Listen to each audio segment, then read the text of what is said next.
Bismillahirrahmanirrahim. Assalamualaikum warahmatullahi wabarakatuh.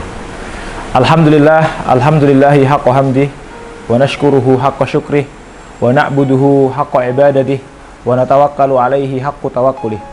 Wassalatu wassalamu ala nabiyina Muhammadin sallallahu alaihi wasallam wa ala alihi wa sahbihi.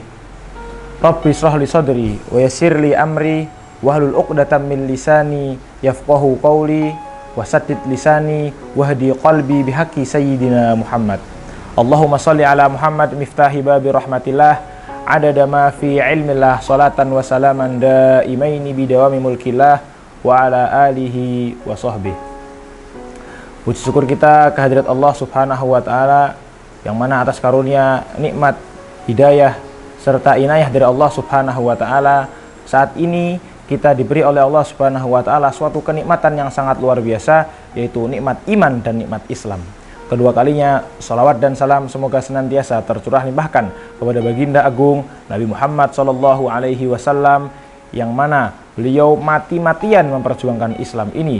Beliau mengeluarkan apa yang beliau punya dari harta, dari waktu, dari pikiran, dari harta dan juga keringat. Beliau keluarkan demi tegaknya dan jayanya Islam ini. Pemirsa dimanapun Anda berada, selaku umat Islam tentu kita akan merencanakan cara, trik supaya kita bisa masuk surga dengan cara yang paling indah. Tentu kita akan mengatur segala cara supaya masuknya kita ke dalam surga adalah dengan cara yang sangat luar biasa indah. Harus ada strategi untuk kita masuk surga dengan kita beramal, tapi alangkah baiknya ketika kita melakukan suatu perbuatan, kita atur dengan cara yang cerdas supaya ketika kita masuk surga dengan cara yang cerdas. Kita boleh beramal dengan kuat, kita boleh beramal dengan semangat, kita boleh beramal dengan banyak amal. Akan tapi perlu bagi kita untuk cerdas melakukan sebuah amalan. Maka kita selaku orang tua yang kemudian kita sudah Allah beri amanah berupa anak, mari sama-sama kita fungsikan anak kita jalankan amanah anak yang Allah berikan kepada kita dengan sebaik-baiknya. Karena anak adalah aset yang terbaik. Anak adalah aset yang sangat luar biasa. Yang mana dari anak tadi, ketika kita didik anak kita dengan baik, anak akan menjadi aset yang akan senantiasa ada untuk kita. Ketika anak kita baik, ketika anak kita ini cerdas dan pintar, maka orang tua tidak akan mereka lupakan. Kita akan senantiasa mereka doakan. Kemudian bimbingan yang sudah kita berikan kepada dia, ajaran-ajaran yang sudah kita berikan kepada dia akan menjadi amal jariyah. Sebagaimana sabda Nabi Muhammad SAW, "Idza mata ibnu Adam inqata'a amaluhu illa min thalath, shadaqatun jariyatun, wa ilmun yuntafa'u bihi, wa waladun shalihun yad'u lahu." Anak berada di posisi yang ketiga, yang mana dengan dari anak tadi kita akan mendapatkan kiriman doa-doa. Kita akan mendapatkan kiriman amal soleh dari yang mereka kerjakan. Maka kita selaku orang tua harusnya kita peduli dengan pendidikan anak kita. Kita peduli dengan perkembangan anak kita. Jangan sampai anak kita tadi akan menjadi beban ketika kita di akhirat besok. Jangan sampai anak kita yang kita didik dengan pendidikan yang salah akan memberatkan timbangan keburukan kita di hadapan Allah Subhanahu wa taala.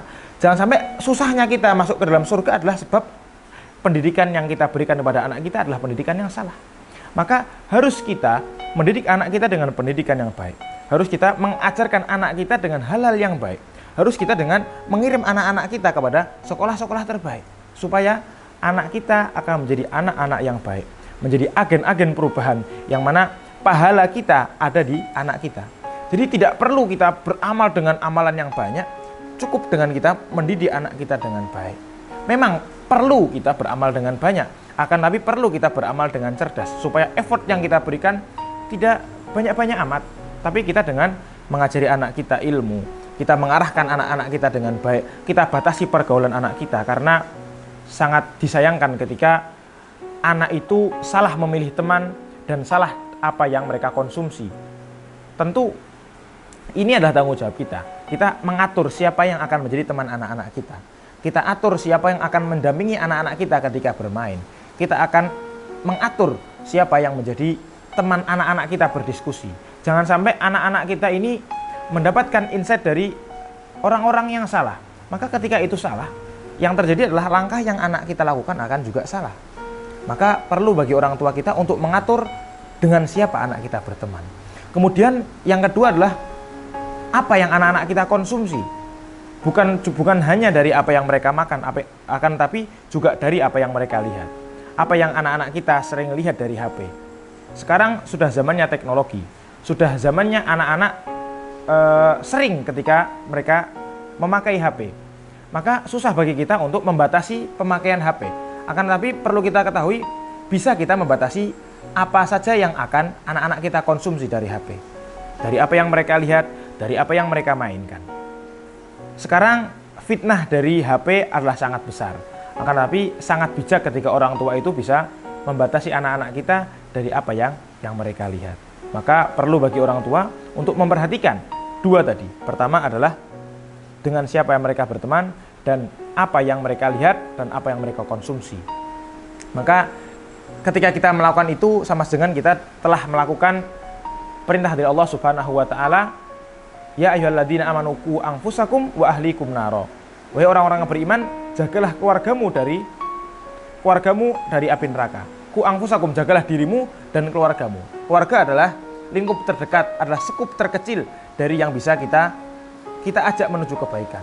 Kita mulai dari keluarga kita dulu. Kita mulai dari anak-anak kita dulu. Jangan sampai ketika kita besok di akhirat, kita tidak bertemu anak kita karena anak kita masuk ke neraka. Naudzubillah min dzalik. Maka sangat rindu kita ketika kita bisa dipertemukan dengan anak-anak kita bisa dikumpulkan dengan anak-anak kita di surga kelak. Maka sebagai orang tua, mari kita sama-sama mengarahkan anak kita kepada hal-hal yang baik. Kita ajari anak-anak kita dengan hal-hal yang baik. Kita pertemukan anak-anak kita dengan orang-orang soleh. Kita ajarkan anak-anak kita dengan mencintai para ulama, mencintai para orang-orang soleh, mencintai masjid, mencintai majelis ilmu. Maka sangat indah ketika anak-anak kita ini cinta dengan hal-hal tersebut. Maka mari sama-sama kita membentuk aset terbesar kita, anak, untuk menjadi pembantu kita masuk ke dalam jannahnya Allah Subhanahu wa taala. Jangan sampai sebaliknya anak menjadi pemberat ketika kita ingin masuk ke dalam surganya Allah Subhanahu wa taala. Pemirsa, dimanapun Anda berada, mungkin ini yang bisa saya sampaikan. Kurang dan lebihnya saya mohon maaf sebesar-besarnya. Al-haqqu min rabbika fala takunanna minal mumtarin. Aqulu qauli hada. Assalamualaikum warahmatullahi wabarakatuh.